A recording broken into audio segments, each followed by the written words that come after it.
ओम शांति। 17 नवंबर 2020 की मुरली है। बाबा ने कहा, मीठे बच्चे, बाप आए हैं वाइसलेस दुनिया बनाने, तुम्हारे करेक्टर सुधारने। तुम भाई भाई हो तो तुम्हारी दृष्टि बहुत शुद्ध होनी चाहिए। प्रश्न है, तुम बच्चे बेफिक्र बादशाह हो, फिर भी तुम्हें एक मूल फिक्रात अवश्य होनी चाहिए। कौन सी? उत्तर, हम पतित से पावन कैसे बने, ये है मूल फिक्रात।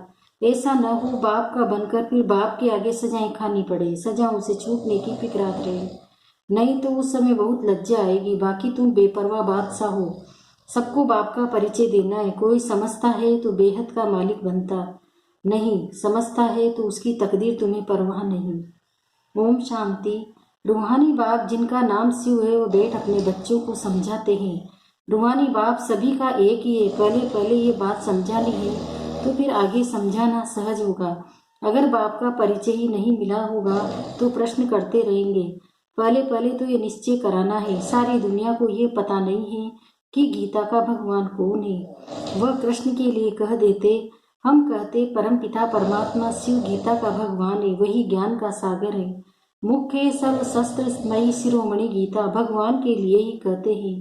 हे प्रभु तेरी गतमत न्यारी, कृष्ण के लिए ऐसे नहीं कहेंगे।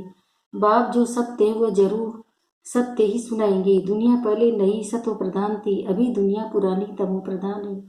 दुनिया को बदलने वाला एक बाप ही है। बाप कैसे बदलते हैं वह भी समझाना चाहिए। आत्मा जब सत्व प्रधान बने तब दुनिया भी सत्व प्रधान स्थापन हो। पहले पहले तुम बच्चों को अंतर्मुख होना है, जास्ती तीख तीख नहीं करनी है। अंदर घुसते हैं तो बहुत चित्र देख घुसते ही रहते हैं। पहले पहले समझानी एक बात चाहिए, जास्ती पूछने की मार्जिन न मिले। बोलो, पहले तो एक बात पर निश्चय करो, फिर आगे समझाए, फिर तुम 84 जन्म के चक्र पर ले आ सकते हो। बाप कहते हैं, मैं बहुत जन्मों के अंत में प्रवेश करता हूँ। इनको ही बाप कहते हैं। तुम अपने जन्मों को नहीं जानते हो। बाप हमको प्रजापिता ब्रह्मा द्वारा समझाते हैं। पहले पहले अल्प पर ही समझाते हैं, अल्प समझने से कोई सत्य नहीं होगा। दोनों बाप सत्य हैं, वो भी असत्य नहीं सुनाते हैं। बेहद का बाप ही राजयोग सिखलाते हैं। शिवरात्रि गाई जाती है तो जरूर शिव यहाँ आए होंगे ना। जैसे कृष्ण जयंती भी यहाँ मनाते हैं। कहते हैं, मैं ब्रह्मा द्वारा स्थापना करता हूँ। उस एक ही निराकार बाप के सब बच्चे भी उनकी औलाद हो, और फिर प्रजापिता ब्रह्मा की भी औलाद हो। प्रजापिता ब्रह्मा द्वारा स्थापना की तो जरूर ब्राह्मण ब्राह्मणियां होंगी। बहन भाई हो गए, इसमें पवित्रता रहती है। ग्रस्त व्यवहार में रहते पवित्र रहने की यह है भीति। बहन भाई हैं तो कभी क्रिमिनल दृष्टि नहीं होनी चाहिए। 21 जन्म दृष्टि सुधर जाती है। बाप ही बच्चों को शिक्षा देंगे ना। करेक्टर सुधारते हैं, अभी सारी दुनिया के करेक्टर सुधरने हैं। इस पुरानी पतित दुनिया में कोई करेक्टर नहीं, सब में विकार है। ये है पतित विवश दुनिया, फिर वाइसलेस दुनिया कैसे बनेगी? सिवाय बाप के कोई बना न सके। अभी बाप पवित्र बना रहे हैं। ये है सब गुप्त बातें। हम आत्माएं, आत्मा को परमात्मा बाप से मिलना है। सब पुरुषार्थ करते ही भगवान से मिलने के लिए। भगवान एक निराकार है। लिबरेटर गाइड भी परमात्मा को ही कहा जाता है। दूसरे धर्म वाले कोई को लिबरेटर गाइड नहीं कहेंगे। परम पिता परमात्मा ही आकर लिबरेट करते हैं, अर्थात तमो प्रधान से सत्व प्रधान बनाते हैं, गाइड भी करते हैं। तो पहले पहले ये एक ही बात बुद्धि में बिठाओ। अगर न समझे तो छोड़ देना चाहिए। अल्प को नहीं समझा तो बे से क्या फायदा, भल चले जाएं। तुम मूझो नहीं, तुम बेपरवाह बादशाह हो। असुरों के विघ्न पढ़ने हैं, ये है रुद्र ज्ञान यज्ञ। तो पहले पहले बाप का परिचय देना है। बाप कहते ही मन मनावो, जितना पुरुषार्थ करेंगे उस अनुसार पद पाएंगे। आदि सनातन देवी देवता धर्म का राज्य स्थापन हो रहा है। इन लक्ष्मी नारायण की डिनास्टी है, और धर्म वाले कोई डिनास्टी स्थापन नहीं करते हैं। बाप तो आकर सबको मुक्त करते हैं, फिर अपने अपने समय पर और धर्म स्थापकों को आकर अपना धर्म स्थापन करना है। वृद्धि होनी है, पतित बनना ही है। पतित से पावन बनाना ये तो बाप का ही काम है। वो तो सिर्फ आकर धर्म स्थापन करेंगे, उसमें बड़ाई की बात ही नहीं, महिमा है ही एक की। वो तो क्राइस्ट के पिछाड़ी कितना करते हैं, उनको भी समझाया जाए। लिबरेटर गाइड तो गॉड फादर ही है, बाकी क्राइस्ट ने क्या किया? उनके पिछाड़ी क्रिश्चियन धर्म की आत्माएं आती रहती है, नीचे उतरती रहती है। दुख से छुड़ाने वाला तो एक ही बाप है। ये सब पॉइंट्स बुद्धि में अच्छी रीति धारण कर लें। एक गॉड को ही सर्विस मर्सीफुल कहा जाता है। क्राइस्ट कोई दया नहीं करते, एक भी मनुष्य किसी पर मर्सी नहीं करते।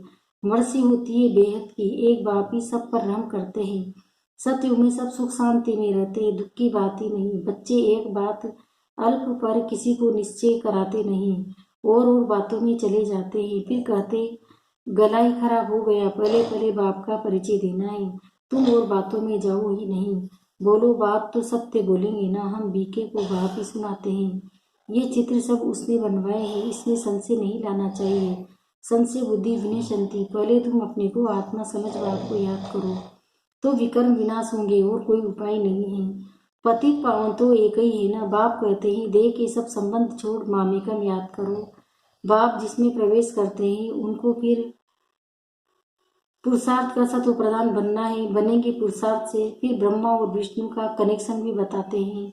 बाप तुम ब्राह्मणों को राजयोग सिखलाते हैं तो तुम विष्णुपुरी के मालिक बनते हो, फिर तुम ही 84 जन्म ले अंत में शुद्र बनते हो। फिर बाप आकर शुद्ध से ब्राह्मण बनाते हैं, ऐसे और कोई बता न सके। पहली पहली बात है बाप का परिचय देना। बाप कहते हैं मुझे ही पतितों को पावन बनाने यहाँ आना पड़ता है, ऐसे नहीं कि ऊपर से प्रेरणा देता हूँ।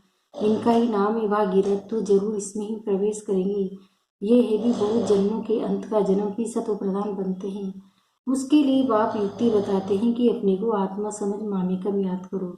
मैं ही सर्वशक्तिमान हूँ, मुझे याद करने से तुम्हारे में शक्ति आएगी, तुम विश्व के मालिक बनेंगे। लक्ष्मी नारायण का वर्षा इन्हों को बाप से मिला है, कैसे मिला ये समझाते हैं। प्रदर्शनी म्यूजियम आदि में भी तुम कह दो कि पहले एक बाप को समझो, फिर और कोई बातों में जाना, ये बहुत जरूरी समझना, नहीं तो तुम दुख से छूट नहीं सकेंगे। पहले जब तक निश्चय नहीं किया है तो तुम कुछ समझ नहीं सकेंगे। इस समय ही भ्रष्टाचारी दुनिया, देवी देवताओं की दुनिया श्रेष्ठाचारी थी, ऐसे ऐसे समझाना है। मनुष्य की नब्ज भी देखनी चाहिए, कुछ समझाता है या तवाई है। अगर तवाई है तो फिर छोड़ देना चाहिए, टाइम वेस्ट नहीं करना चाहिए। चात्रक पात्र को परखने की भी बुद्धि चाहिए। जो समझने वाला होगा उनका चेहरा ही बदल जाएगा। पहले पहले तो खुशी की बात देनी है, बेहद के बाद से बेहद का वर्षा मिलता है ना। बाबा जानते हैं याद की यात्रा में बच्चे बहुत ढीले हैं। बाप को याद करने की मेहनत है, उसमें ही माया बहुत विघन डालती है। ये भी खेल बना हुआ है। बाप बेट समझाते हैं कैसे ये खेल बना बनाया है।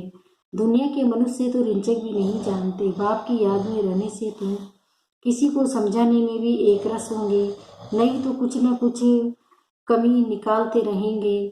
बाबा कहते हैं तुम जास्ती कुछ भी तीख तीख न लो, स्थापना तो जरूर होनी है, भावी को कोई टाल नहीं सकते।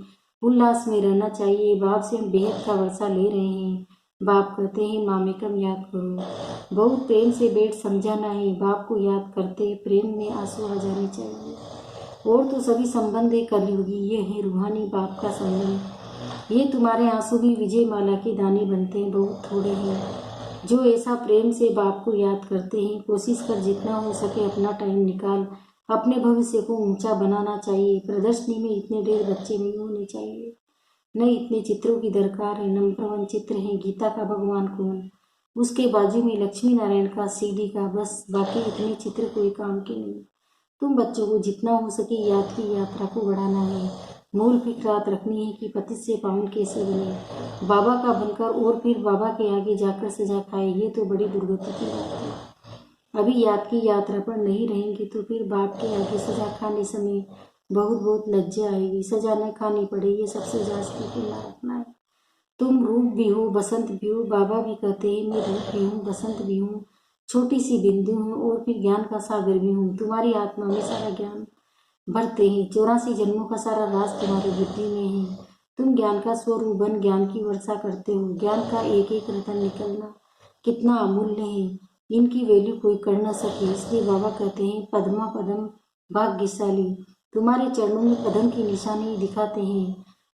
इनको कोई समझ न सके। मनुष्य पदम पति नाम रखते हैं, समझते इनके पास बहुत धन है। पदम पति का एक सर नेम भी रखते हैं।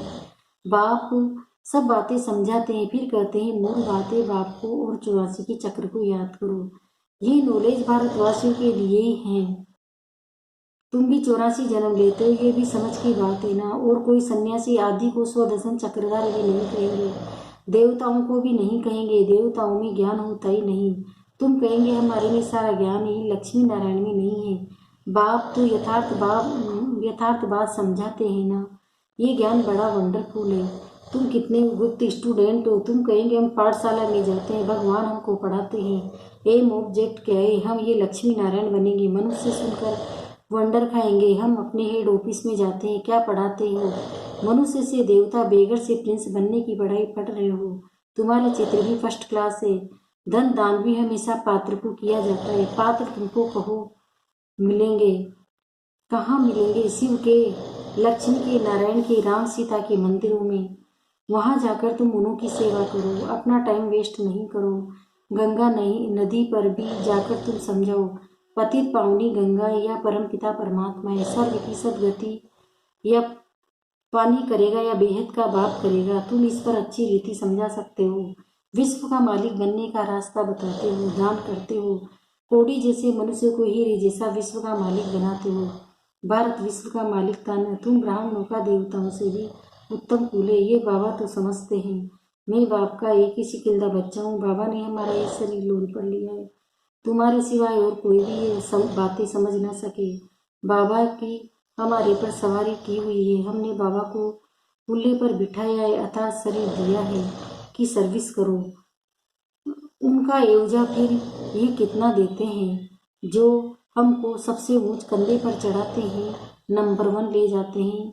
बाप को बच्चे प्यारे लगते हैं तो उनको कंधे पर चढ़ाते हैं ना। माँ बच्चे को सिर्फ गोद तक लेती है, बाप तो कंधे पर चढ़ाते हैं। पाठशाला को कभी कल्पना नहीं कहा जाता। स्कूल में हिस्ट्री ज्योग्राफी पढ़ते हैं तो क्या क्या वह कल्पना हुई। ये अभी वर्ड की हिस्ट्री ज्योग्राफी है ना। अच्छा, मीठे मीठे सिकिंदे बच्चों प्रति माता पिता बाप दादा का याद प्यार और गुड मॉर्निंग। रूहानी बाप की रूहानी बच्चों को नमस्ते। हम रूहानी बच्चों की भी रूहानी माता पिता बाप दादा को याद प्यार गुड मॉर्निंग, नमस्ते नमस्ते नमस्ते। धारणा के लिए मुख्य सार है। पहला है, बहुत प्रेम से बैठकर रूहानी बाप को याद करना है। याद में प्रेम के आंसू आ जाए तो आंसू विजयमाला का दाना बन जाएंगे। अपना समय भविष्य प्रारब्ध बनाने में सफल करना है। दूसरा, अंतर्मुखी हो, सबको अल्प का परिचय देना है। ज्यादा तीख तीख नहीं करनी है। एक ही पूर्ण रहे कि ऐसा कोई कर्तव्य न हो जिसकी सजा खानी पड़े। वरदान, शुभ भावना से सेवा करने वाले बाप समान अपकारियों पर भी उपकारी भव। जैसे बाप अपकारियों पर उपकार करते हैं, ऐसे आपके सामने किसी भी आत्मा हो, लेकिन आपके रहम की वृत्ति से शुभ भावना से उसे परिवर्तन कर दो। यही है सच्ची सेवा। जैसे साइंस वाले रेत में भी खेती पैदा कर देते हैं, ऐसे साइलेंस की शक्ति से रन दिल बन आप अपकारी पर भी उपकार धन्य को परिवर्तन करो। स्व परिवर्तन से, शुभ भावना से किसी भी आत्मा परिवर्तन हो जाएगी, क्योंकि शुभ भावना सफलता अवश्य कराती है। स्लोगन है, ज्ञान का सिमरन करना ही सदा हर्षित रहने का आधार है। ओम शांति।